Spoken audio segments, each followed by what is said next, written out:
Hello student, welcome to NCERT classes by Rakesh Temre sir. आज हम बात करेंगे बच्चों क्लास 11th एनसीईआरटी मैथमेटिक्स के chapter number 2 relation and function की। ठीक है बच्चों, जिसकी मैंने आपको इसके पहले एक्सरसाइज 2.2 का इंट्रोडक्शन पढ़ा दिया था। आज हम बात करने वाले हैं यहाँ पर एक्सरसाइज 2.2 के सॉल्यूशन की। ठीक है बच्चों, तो देखिए यहाँ पर क्वेश्चन नंबर 1 क्या कहता है। ये पढ़ने से पहले आप इसका इंट्रोडक्शन जरूर देख लें। अगर इंट्रोडक्शन नहीं देखोगे तो आपको ये एक्सरसाइज समझ में आने वाली भी नहीं है। ठीक है, तो मैं पहले क्लियर कर दे रहा हूँ कि आपको इसकी एक जो इंट्रोडक्शन है इस एक्सरसाइज का उसको देखना होगा। ठीक है बच्चों, तो देखिए क्या कहता है पहला क्वेश्चन। मान लीजिए कि a = 1 2 3 से लेकर के 14 तक है ना। r = xy such that 3x - y = 0, जहाँ x y belong to a द्वारा a से a का एक संबंध r है। इसके प्रांत, सहप्रांत और परिसर लिखिए। तो इस प्रकार का मैंने एक क्वेश्चन इंट्रोडक्शन में बता दिया था, जो एग्जाम्पल दिए गए थे उसमें से। तो देखते हैं हम इसकी बात करते हैं। यहाँ पर इसके हल में सबसे पहले आपको यहाँ पर जो दिया गया है r है ना, r दिया गया है ना, तो मैं पहले a दिख लेता हूँ कि a = कितना है। a = 1 2 3 4 अप सो ऑन 14 है ना, 14 तक नंबर है। एंड रिलेशन क्या दिया है, r = x y such that 3x - y = 0, जहाँ पर x y belong to a। इस बात को नहीं भी लिखेंगे चल जाएगा। ठीक है, तो अब देखो ये कौन सा है, सेट बिल्डर फॉर्म है, हम इसको रोस्टर फॉर्म में लिख लेते हैं। तो क्या हो जाएगा, देखो x y की टर्म लिखनी है। अब क्या कहता है कि यदि यहाँ पर x, देखो x की भी वैल्यू और y की भी वैल्यू ऐसे ही निकलेगी, ऐसे ही तो निकलेगी, क्योंकि यहाँ पर a देखो द्वारा a से a का एक संबंध है। तो x की भी वैल्यू यहाँ से और y की भी वैल्यू यहाँ से निकलेगी। अब देखो यदि मैं x की वैल्यू यहाँ पर 1 रखता हूँ, अब देखो इसको समझना ध्यान से, मैं इसको ऐसे न लिखते हुए क्या ऐसे लिख सकता हूँ, देखो 3x - y = 0 है ना, तो मैं इसको ऐसे न लिखते हुए ऐसे भी तो लिख सकता था। देखो यहाँ से इसको 3x अगर y को इधर ट्रांसफर कर दे तो = y ऐसे लिख सकता हूँ। तो इसको यहाँ से हटा देते हैं और इसको = y कर देते हैं, तो आसानी से बन जाएगा, सरलता से समझ में आ रहा है हमको। तो देखो यदि मैं x की वैल्यू यहाँ 1 रखता हूँ तो ये कितना हो जाएगा, 1 × 3 = 3 होना चाहिए। तो y की वैल्यू कितनी हो जाएगी, 3। यदि मैं यहाँ पर x की वैल्यू 2 रखता हूँ, देखो 2 रखा तो 2 × 6, y की वैल्यू 6 हो जाएगी। ठीक है, फिर यदि मैं 3 रख देता हूँ तो 3 × 3 = 9 हो जाएगा, तो y की वैल्यू 9 हो जाएगी। फिर यदि 4 रखता हूँ तो 4 × 3 = 12 हो जाएगा, 12 हो जाएगा। यदि मैं यहाँ पर 5 रखता हूँ तो 5 × 3 = 15 हो जाएगा। अब देखिए 15 हो गया, क्या ये 15 बिलोंग कर रहा है, यहाँ तो 14 तक ही है, तो 15 बिलोंग नहीं कर रहा, तो ये हमने क्या लिख दिया, गलत लिख दिया, तो हम इसको देखेंगे नहीं। ठीक है, तो कहाँ तक, यहीं तक बन जाएगा रिलेशन। यही तो रिलेशन है, रिलेशन ऐसे ही तो लिखते हैं। ठीक है, अब रिलेशन लिख दिया हमने। अभी देखो रिलेशन का रोस्टर फॉर्म में लिखा है। अब देखो इसके प्रांत लिखना है, तो हम बोल देंगे कि प्रांत, देखिए प्रांत किसका प्रांत है, रिलेशन का है ना, इस रिलेशन का प्रांत है। तो प्रांत अगर लिखना चाहेंगे तो प्रांत क्या हो जाएगा बेटा, इसका प्रांत मैंने आपको बताया था, यानी प्रांत मतलब डोमेन। ठीक है, यही तो बताया था डोमेन। तो क्या होगा, रिलेशन के ऑर्डर्ड पेयर का फर्स्ट एलिमेंट ही क्या कहलाता है, प्रांत का एलिमेंट कहलाता है।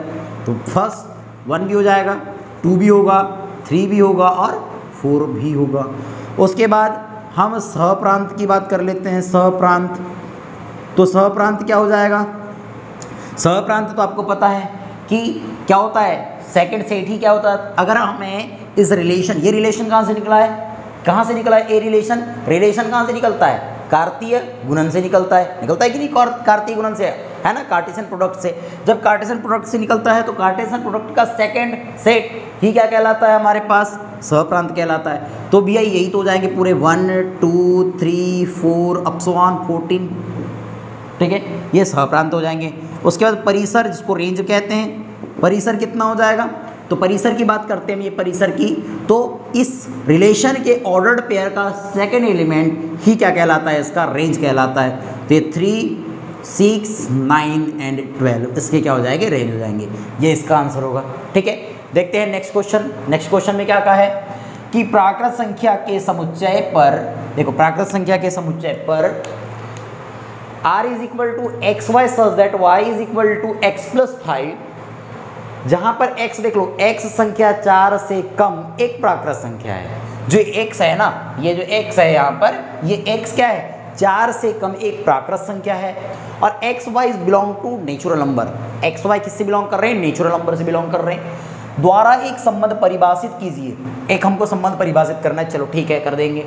इस संबंध को रोस्टर रूप में, है ना, इस संबंध को रोस्टर रूप में, फर्स्ट होता है रोस्टर रूप में, इसके प्रांत और परिसर लिखे, चलिए प्रांत और परिसर भी लिख देंगे।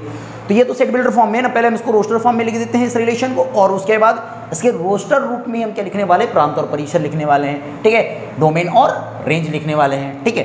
तो सबसे पहले हमारे पास एक रिलेशन दिया है इसके, तो देखो रिलेशन क्या दिया है, R is equal to x y is such that y is equal to x plus 5 and यहाँ पर कहता है कि क्या होना चाहिए, क्या होना चाहिए यहाँ पर कि x है ना, x क्या होना चाहिए, x is less than 4, x is less than 4। देखो x संख्या 4 से कम एक प्राकृत संख्या है, और फॉर ऑल हम कह सकते हैं कि x y is belong to a, यही तो टर्म कहा है उसने, थ्योरेटिकल का है, हमने यहाँ पर मैथमेटिकल लिख दिए।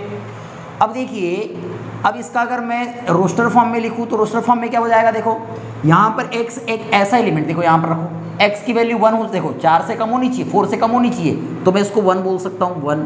जब मैं यहाँ 1 रखूँगा, 1 + 5 = 6, तो y की वैल्यू 6 हो जाएगी, ठीक। फिर मैंने कहा 2 रखा, तो y की वैल्यू कितनी हो जाएगी, 2 रखूँगा तो 7 हो जाएगी। फिर 3 रखेंगे तो y की वैल्यू 8 हो जाएगी, हो गया, क्योंकि जो x की वैल्यू है वो क्या 4 से छोटी होना चाहिए, है ना, 4 से छोटी होना चाहिए, तो कितना हो गया 3 8 हो जाएगा। ये रिलेशन लिख दिए। अब इस रिलेशन में देखिए प्रांत, जिसको हम क्या कह देते हैं, प्रांत को डोमेन कहते हैं, है ना, डोमेन। तो डोमेन देख लीजिए, डोमेन का कौन सा फॉर्म बोला है, रोस्टर फॉर्म, तो डोमेन का रोस्टर फॉर्म लिख देंगे हम यहाँ पर।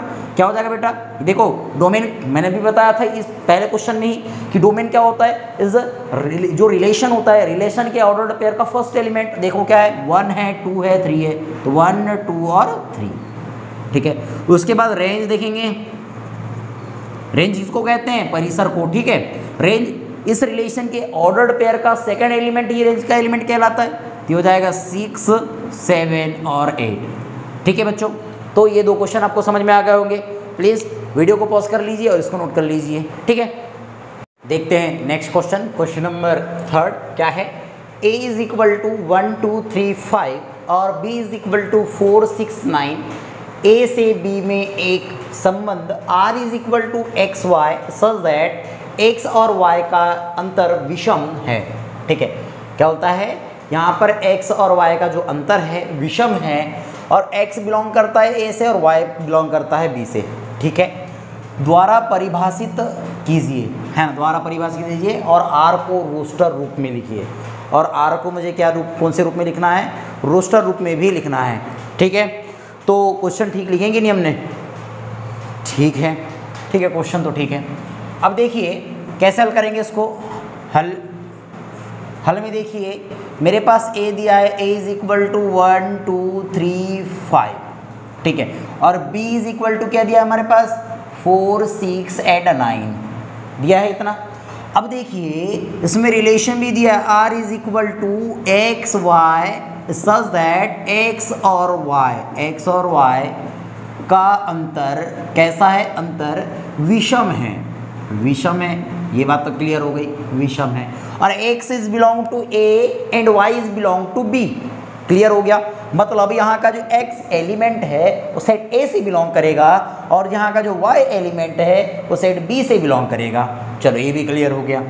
अब देखिए जब 2 चीज़ क्लियर हो चुकी है तो हमको क्या करना है, हमको आगे क्या बोलता है, द्वारा परिभाषित कीजिए, ठीक है, परिभाषित कर देंगे, और r को रोस्टर रूप में लिखना है। तो भैया r को रोस्टर ही रूप में ही तो लिखना है, कैसे लिखेंगे देखो, तो r इज इक्वल टू, ये तो सेट बिल्डर फॉर्म है ना, ये सेट बिल्डर फॉर्म है, इसको रोस्टर फॉर्म में लिख रहे हैं। अब देखो x और y का जो अंतर है विषम है। देखो अगर मैंने बोला कि यहाँ पर फर्स्ट एलिमेंट यदि 1 रख दिया, हमने 1 ले लिए, ठीक है, जब यहाँ पर 1 लिए तो सेकंड एलिमेंट देखो, फर्स्ट एलिमेंट जो x है वो a से बिलोंग कर रहा है, और जो सेकंड एलिमेंट जो किससे बिलोंग करना चाहिए, b से।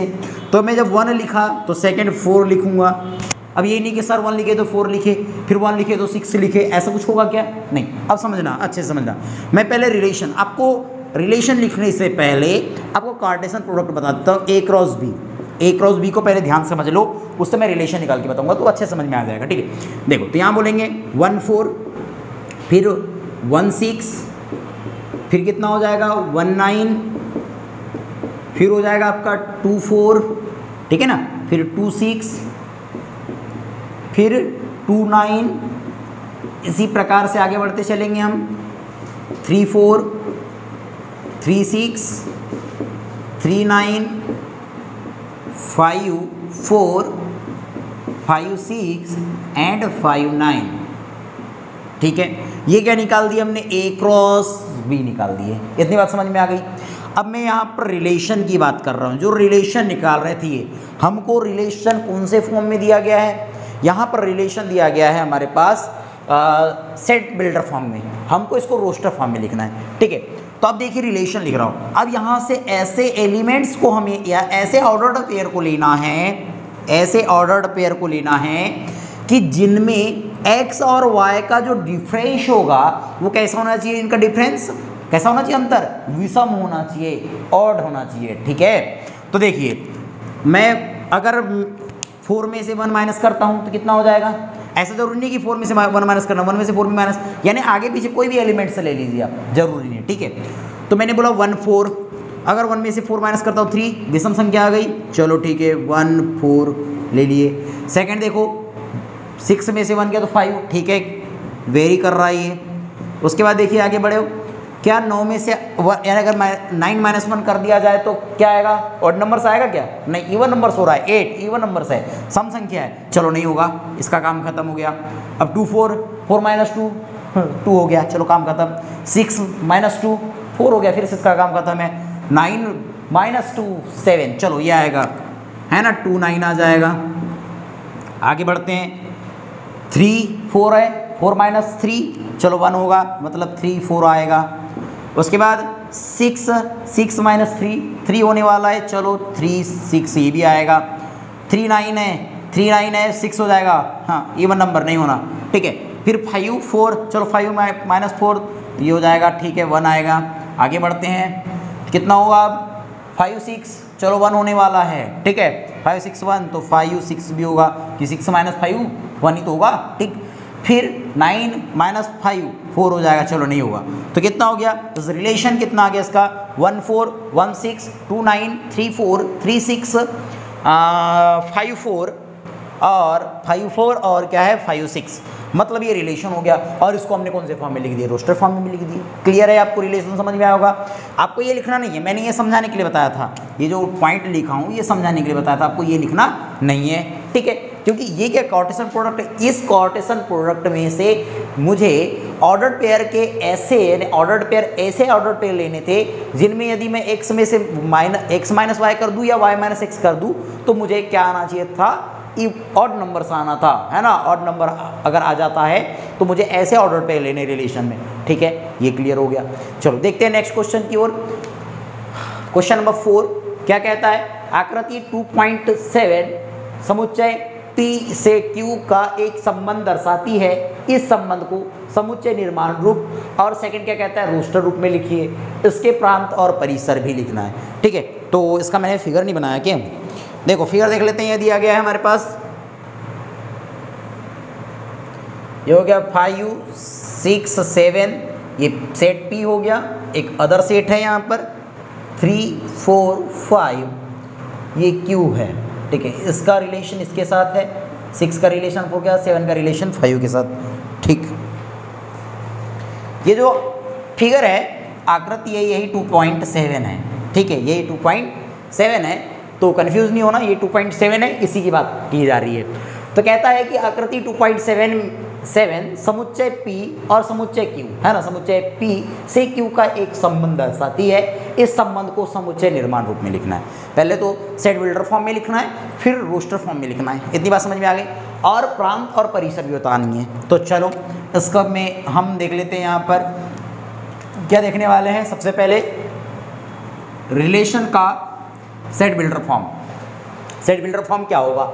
ठीक है, तो यहाँ होगा r is equal to x y is such that क्या हो जाएगा।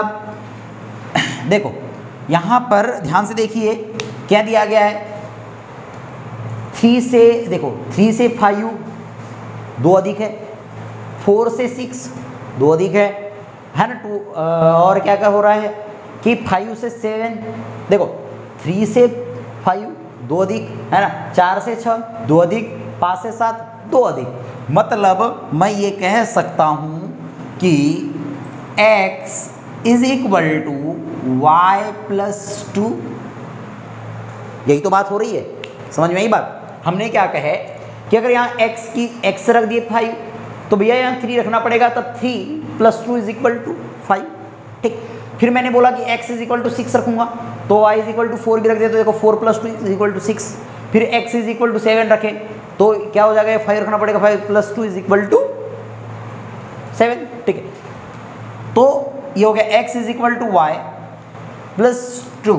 ठीक है, कॉमा फॉर ऑल है ना, for all x is belong to p and क्या हो जाएगा, y is belong to q। इतनी बात समझ में आ गई आपको। मैंने आपके लिए यहाँ पर सेट बिल्डर फॉर्म लिख चुका हूँ। ठीक, अब यहाँ पर हम इस सेट की या हम क्या बोलेंगे, इस रिलेशन की कौन सी फॉर्म लिखने वाले हैं, रोस्टर फॉर्म। तो रोस्टर फॉर्म क्या होगी बेटा, ये हो जाएगी, यहाँ से देख करके लिख लो, यहाँ से देख के अगर नहीं समझ में आ रहा हो तो यहाँ से देख करके, समझ में आने की बात नहीं, यहाँ तो समझ में आना ही चाहिए, तो दोनों से देख करके। मैंने बोला x की वैल्यू मान के चलो 5 रखा, या 5 नहीं, अभी देखो यहाँ पर मैं y की वैल्यू रखता हूँ, y की वैल्यू 3 रखा, तो देखो 3 रखा, 3 + 2 इज इक्वल टू 5। ठीक है, फिर हमने कहा y की वैल्यू 4 रखे, चलो 4 रखे, तो 4 + 2 इज इक्वल टू 6। फिर हमने कहा y की वैल्यू 5 रखो, 5 रखे तो 5 + 2 इज इक्वल टू 7। तो ये तो हो गया 5 3 6 4 7 5। ठीक है, रिलेशन दिख गया हमको यहाँ पर, इसके अनुसार भी लिख दिया हमने। अब क्या लिखने वाले हैं यहाँ पर, हम यहाँ पर डोमेन लिखने वाले हैं, है ना, डोमेन ऑफ R। ठीक है, इस रिलेशन का डोमेन लिखने वाले हैं।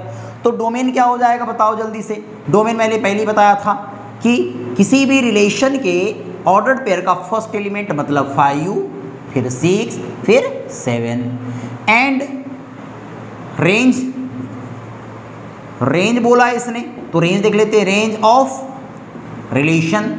इस रिलेशन की रेंज क्या हो जाएगी, देखो इस रिलेशन की रेंज मतलब इस रिलेशन का के ऑर्डर्ड पेयर का सेकेंड एलिमेंट क्या है, 3 4 एंड 5। ठीक है, तो सेकंड क्वेश्चन भी हमारा क्लियर हो चुका है। आशा करता हूं कि सभी को समझ में आ रहा होगा। नहीं समझ में आ रहा होगा तो एक बार वीडियो को पॉज करके एक बार और ध्यान से देखना, तो आपको क्लियर हो जाएगा। ठीक है, और किसी भी एक्सरसाइज पढ़ने से पहले आप उसका इंट्रो जरूर देखें, अगर इंट्रो नहीं देखोगे तो आपको ये समझ में नहीं आएगा। ठीक है बच्चों, देखते हैं नेक्स्ट क्वेश्चन। देखते हैं नेक्स्ट क्वेश्चन। क्वेश्चन क्या है, क्वेश्चन नंबर 5। मान लीजिए कि a इज इक्वल टू 1 2 3 4 6 है ना, और मान लीजिए कि रिलेशन जो R है वो सेट A पर क्या बोलता है, सेट A पर a b such that a b is belong to A. ये जो ए बी है, ये जो पेयर के जो एलिमेंट है ए बी, वो कहाँ किससे बिलोंग कर रहे हैं, सेट ए से बिलोंग कर रहे हैं। संख्या ए संख्या बी को यथावत विभाजित करती है। जो संख्या ए है वो संख्या बी, ये जो संख्या ए रहेगी वो संख्या बी को यथावत विभाजित करती है। ठीक है, द्वारा परिभाषित एक संबंध है। तो आर को रोस्टर रूप में लिखिए, आर का प्रांत लिखिए और आर का परिसर भी लिखना है। ठीक है बच्चों, तो देखिए इसको कैसे समझेंगे। अब मैंने कहा मैं आपको इस ए सेट को 2 बार लिख करके मैपिंग करके बताता हूँ, यानी कि मैं इसमें रिलेशन करके बता देता हूँ तो आपको अच्छे समझ में आएगा। माना मैंने एक सेट ए है, ये भी सेट ए ही है। अब इस सेट ए के एलिमेंट 1 2 3 4 एंड 6 है। ठीक, दूसरा देख लो 1 2 3 4 एंड 6। ठीक है, अब ये जो सेट बोला, अब इधर का जो अगर मैंने सेट माना हूँ तो इसको ए नाम दे दूँ, इसके एलिमेंट को, इसको मैं बी नाम दे देता हूँ इसके एलिमेंट को। अब देखिए क्या कहता है कि इस सेट के जो देखो, इस सेट के जब एलिमेंट ए दिए, इस सेट के एलिमेंट बी दिए, अब इसमें कैसा रिलेशन हो रहा है कि जो ए किसको बिलोंग करता है, यहाँ सॉरी ए किसको डिवाइड करता है, बी को डिवाइड करता है। ठीक है, यथावत डिवाइड करता है, मतलब यथावत विभाजित करता है। मतलब यहाँ से यहाँ के जो इस सेट के एलिमेंट है, इस सेट के एलिमेंट को क्या करेंगे, डिवाइड करेंगे, विभाजित करेंगे। तो कैसे विभाजित करेंगे, देखो क्या 1 1 को डिवाइड करेगा? यस करता है ना, 1 1 को डिवाइड करेगा, ऐसा 1 1 को डिवाइड करेगा। तो मैं यहाँ रिलेशन भी लिखते चलता हूँ। पहला जो आंसर आने वाला है r इज इक्वल टू क्या हो जाएगा? 1 1 को डिवाइड किया, ठीक है, 1 2 को भी डिवाइड करेगा, चलो ठीक है, 1 2 को भी डिवाइड करता है, फिर 1 3 को भी डिवाइड करेगा, चलो ठीक है, 1 3 को भी डिवाइड कर देता है, फिर 1 4 को डिवाइड करेगा, फिर देखिए 1 6 को भी तो डिवाइड करेगा, तो 1 6 को भी डिवाइड कर दिया, ठीक। क्या 2 1 को डिवाइड करेगा? नहीं कर सकता, लेकिन 2 2 को तो डिवाइड करेगा, चलो 2 2 को डिवाइड करेगा। 2 3 को डिवाइड कर सकता है? नहीं, लेकिन 2 4 को डिवाइड करेगा, चलो 2 4 को डिवाइड किया, ठीक। अब देखिए 2 6 को भी डिवाइड करेगा, इसलिए 2 6 हो जाएगा यहाँ पर। अब देखिए क्या 3 1 को डिवाइड करेगा? नहीं, 2 को भी नहीं करेगा, लेकिन 3 को तो डिवाइड करेगा, क्या हो जाएगा? 3 3। अब 3 4 को डिवाइड नहीं करेगा, बट 3 6 को डिवाइड करेगा, तो 3 6, ठीक है। अब देखिए 4 न 1 2 3 इनको डिवाइड नहीं करेगा, लेकिन 4 4 को डिवाइड करेगा, तो 4 4 बोल सकते हैं। और 6 यहाँ से किसी को डिवाइड नहीं करेगा, ओनली 6 को डिवाइड करेगा, तो मैं कह सकता हूँ 6 6। तो हमने इस रिलेशन R को ये कौन से फॉर्म में दिया था? सेट बिल्डर फॉर्म में दिया था, हमने यहाँ पर रोस्टर फॉर्म में लिख दिया। क्लियर हो गया? अब देखिए इस रिलेशन को हम क्या करने वाले हैं कि जो रिलेशन गिवन है हमारे पास, इस रिलेशन से हम क्या लिखने वाले हैं? प्रांत लिखने वाले हैं, मतलब सेकेंड, यानी इसको क्या बोलते हैं? डोमेन, ठीक है, डोमेन लिखेंगे। अब डोमेन किसके? इस रिलेशन की डोमेन, इस रिलेशन R के डोमेन क्या होंगे? तो देख लो, इस R के डोमेन मतलब जो फर्स्ट एलिमेंट, इस ऑर्डर्ड पेयर के फर्स्ट एलिमेंट 1 होगा, फिर 2 भी होगा, फिर 3 भी होगा, 4 भी होगा और 6 भी होगा। अब देखिए परिसर बोला है ना, रेंज, तो रेंज क्या होगा बेटा? रेंज 1 भी होगा, 2 भी होगा, 3 भी होगा, 4 भी होगा और 6 भी होगा, ठीक है। तो डोमेन और रेंज तो सेम आ गई। तो आपको ये क्वेश्चन समझ में आ गया होगा, क्वेश्चन नंबर 5। अब हम बात करते हैं क्वेश्चन नंबर 6 की। तो क्वेश्चन नंबर 6 क्या कहता है? R is equal to x comma x plus y, x plus 5, मतलब y के जगह उसने दे के रख दिया है x प्लस 5, ठीक है। x इज बिलोंग टू 0 1 2 3 4 5, यानी x किसको बिलोंग कर रहा है? 1 से लेके 5 तक के नंबर को बिलोंग कर रहा है, ठीक है। द्वारा परिभाषित संबंध R के प्रांत और परिसर लिखिए। तो सबसे पहले ये जो रिलेशन है इसका सेट बिल्डर फॉर्म दिया है, हम रोस्टर फॉर्म लिखेंगे। तो R इज इक्वल टू क्या हो जाएगा? यदि इस x की वैल्यू 0 रखता हूँ मैं, तो भैया 0 रखूँगा तो कितना होगा? यहाँ पे भी तो 0 रखना पड़ेगा x की वैल्यू, तो 0 प्लस 5 मतलब 5 होगा। फिर मैंने अगर माना कि 1 रखा तो यहाँ पर 6 हो जाएगा, ठीक है। 1 रखूँगा तो 1 प्लस 5 6 हो जाएगा। फिर 2 रखूँगा, देखो यहाँ से एक करके रख रहा हूँ ना मैं, 2 रखूँगा तो 2 प्लस 5 7 होगा। फिर 3 रखेंगे तो 3 प्लस 5 8 होगा। फिर 4 रखेंगे तो 4 प्लस 5 9 होगा। और फिर क्या रख देते हैं हम यहाँ पर? 5 रख देते हैं, तो 5 प्लस 5 10 होगा। तो हमने इस रिलेशन का कौन सा फॉर्म लिख दिए? रोस्टर फॉर्म लिख दिए। अब देखिए हमें इसका प्रांत परिसर निकालना है, मतलब डोमेन और किसकी? रेंज की बात करनी है। अब देखो डोमेन क्या होगा? तो डोमेन क्या होता है आपको पता है? डोमेन क्या होगा? इस रिलेशन के ऑर्डर्ड पेयर का फर्स्ट एलिमेंट, तो 0 1 2 3 4 5, देख लीजिए कि 0 1 2 3 4 5।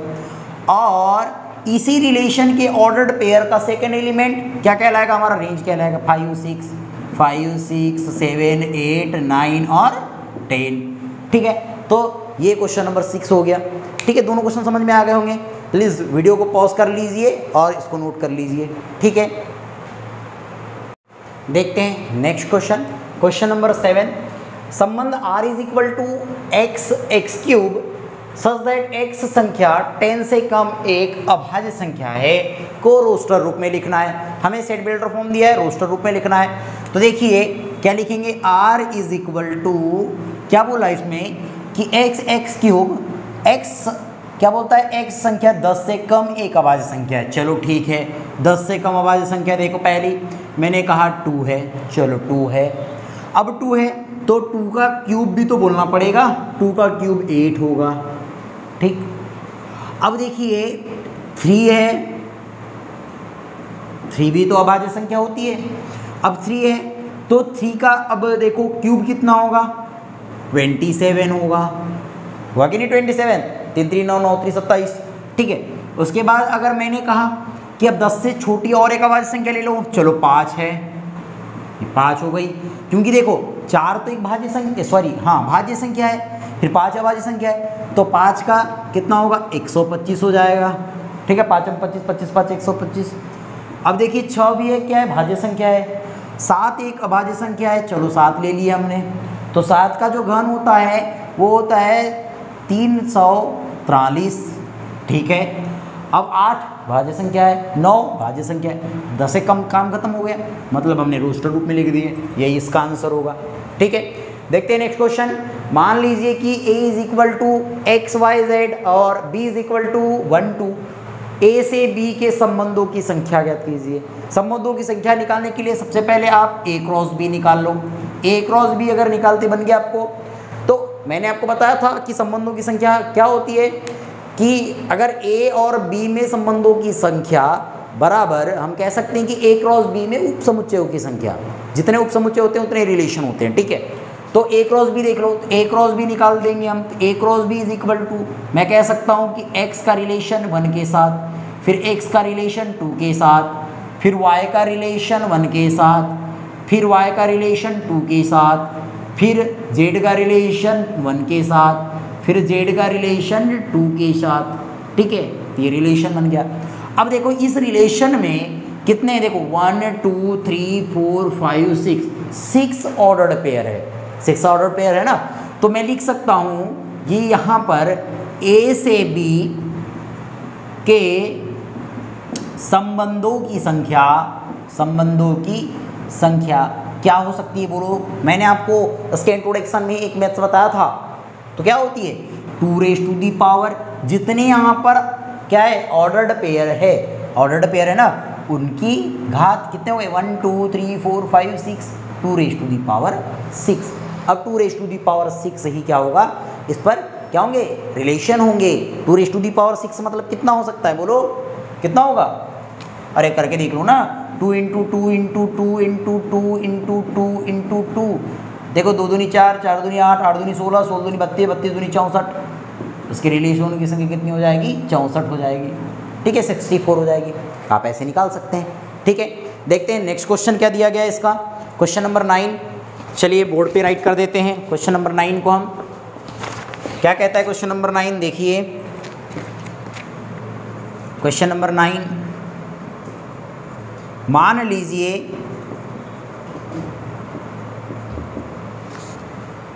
कि R कैपिटल R Z पर R is equal to AB such that A,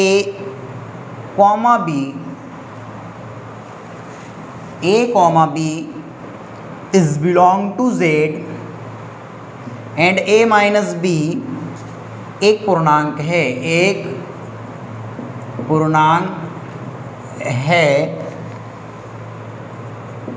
द्वारा परिभाषित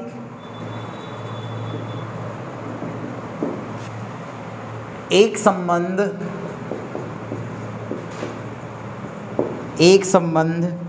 है। तो R के प्रांत और परिसर निकालिए। तो R के प्रांत और परिसर निकालिए। चलो बहुत ही बढ़िया क्वेश्चन है। क्या कहा उसने कि मान लीजिए कि R एक रिलेशन हो गया Z पर, Z क्या है यहाँ पर, Z क्या इंटेजर्स जिसको पता नहीं है कि हम नेचुरल नंबर को यानी प्राकृत संख्याओं को, पूर्ण संख्याओं को, पूर्णांक संख्याओं को, परिमेय संख्या अपरिमेय संख्याओं को मतलब कि किससे हम प्रदर्शित करते हैं या उसका रोटेशन क्या होता है, वो अगर नहीं पता है तो आप सबसे पहले इंट्रोडक्शन वीडियो में चले जाओ, ठीक है। चैप्टर नंबर 1 की इंट्रोडक्शन वीडियो में चले जाओ, वहाँ पर मैंने बताया है। क्लास 9th क्लास 10th की भी इंट्रोडक्शन वीडियो में भी देख लेंगे आप, तो वहाँ जा करके देख लीजिए। तो देख लीजिए Z है, Z मतलब क्या है पूर्णांक है ना। तो क्या बोलता है, मान लीजिए कि आर जेड पर रिलेशन दिया गया R is equal to a b such that a b is belong to z, यानी ए बी कहा है क्या है, पूर्णांक है, a माइनस बी एक पूर्णांक है बोलता है, द्वारा परिभाषित एक संबंध है आर के प्रांत और परिसर ज्ञात कीजिए। तो सबसे पहले रिलेशन को समझो। रिलेशन क्या हो रहा है, मान के चलिए ये z है, ठीक है, ये भी तो z ही होगा, z से z में है ना। तो मैंने बोला कि 0 हो गया, ये 1 हो गया, 2 हो गया, अप सो ऑन, ठीक है, -1 हो गया, -2 हो गया, अप सो ऑन, ठीक है। इसी प्रकार से 0 1 2 अप सो ऑन और -1 -2 अप सो ऑन, ठीक है। अब देखिए क्या हो जाएगा कि अब मैंने कहा कि अगर a माइनस बी, अगर a माइनस बी बोला तो पूर्णांक होना चाहिए। यदि मैंने 0 -0 बोला तो भी पूर्णांक होगा, है ना, 0 ही तो आएगा। अब 0 -1 बोला तो +1 पूर्णांक ही होता है, फिर 0 -1 बोला तो -1 होता है, ये भी पूर्णांक है। मतलब मैं जब भी कोई ऑर्डर्ड पेयर की बात करूंगा तो जो ऑर्डर्ड पेयर निकल रहे हैं तो माइनस किसी को भी कर सकते हैं ना, और वो पूर्णांक होना चाहिए। मतलब मैं एक रिलेशन निकाल रहा हूँ, आर इज इक्वल टू, अगर रिलेशन की बात करें तो इससे रिलेशन देखे तो ए, अगर मैंने बोला कि चलो 2 है, 2 मैंने कहा, तो अब यहाँ से भी कोई भी माइनस कर सकते हैं, 2 -2 बोलूँगा तो 0 होगा, ठीक है, ये भी पूर्णांक है। फिर 2 -1 बोलूँगा तो भी 1 आएगा, ये भी पूर्णांक है। फिर 2 -0 बोलूँगा तो ये भी पूर्णांक है। फिर 2 -1 भी बोलूँगा तो ये भी पूर्णांक है। मतलब ऐसे बहुत सारे हो सकते हैं, ठीक है। तो मुझे रेंज देखो क्या बताना है, डोमेन बताना है। तो डोमेन क्या हो जाएगा, अगर डोमेन की बात करें प्रांत की इसके, तो डोमेन क्या हो जाएगा, डोमेन मतलब यहाँ पे आए हुए पूरे एलिमेंट, मतलब कि इस रिलेशन में आए ऑर्डर्ड, इस रिलेशन के ऑर्डर्ड पेयर में आए हुए फर्स्ट एलिमेंट। तो देखो ये 2 2 2 दिख रहा है, वैसे ही हम 1 भी लेंगे, 0 भी लेंगे, ऑल इंटेजर्स लेंगे। मतलब मैं सीधे सीधे बोल सकता हूँ ये क्या होगा, जेड ही होगा। ऐसे नहीं रिप्रेजेंट करते हम इसको, जेड बोल देते हैं, ठीक है। अगर मैं रेंज की बात करूँ, रेंज भी तो जेड ही दिख रही है आपको, देख लो ना, इसका सेकेंड एलिमेंट देखो ना, ऑर्डर्ड पेयर का सेकेंड एलिमेंट, ये भी तो ऑल इंटेजर्स है ना, ये क्या है, पूर्णांक ही तो है। और देखो यहाँ पर इस ऑर्डर्ड पेयर का, रिलेशन के ऑर्डर्ड पेयर का फर्स्ट एलिमेंट भी पूर्णांक है, सेकेंड एलिमेंट भी पूर्णांक है, मतलब इसका डोमेन भी पूर्णांक होगा और रेंज भी पूर्णांक होगा, ठीक है। तो ये यहाँ पर हमारी एक्सरसाइज 2.2 एंड होती है, समाप्त होती है। आशा करता हूँ कि पूरी मैथ्स आपको समझ में आई होंगी। आप इनको डेली पढ़ते रहिए, बना के देखिए तो आपको क्लियर होगी, ठीक है। मिलते हैं नेक्स्ट वीडियो में, थैंक यू।